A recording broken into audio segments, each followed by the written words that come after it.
The Unwanted Undead Adventurer Episode 3 Recap. Let's start. Begins with Lorraine awaiting Rent before falling asleep.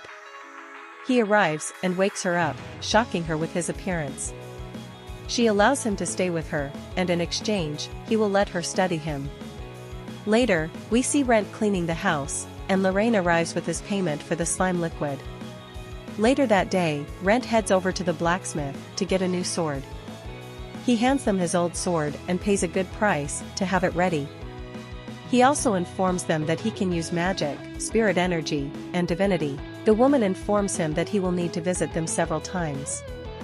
Lorraine continues her research to learn more about Rent's condition and recalls the first time they met.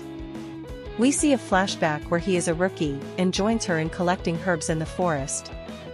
He protects her from a monster and allows her to use an attack spell.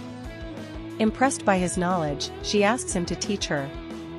The blacksmith calls Rent over and hands him a temporary sword until his new one is ready, informing him that it is limited to magic and spirit energy only. The blacksmith realizes Rent is in deep trouble and intends to get the truth out of him eventually.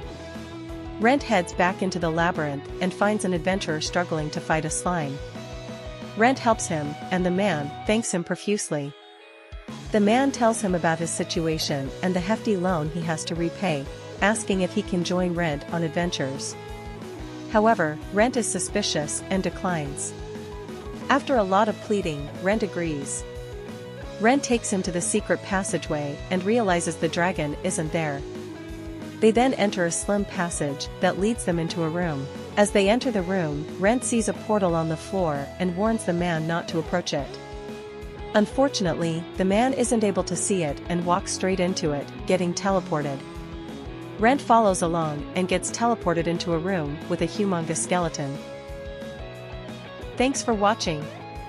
Let me know in the comments what you'd like to see next, and don't forget to subscribe.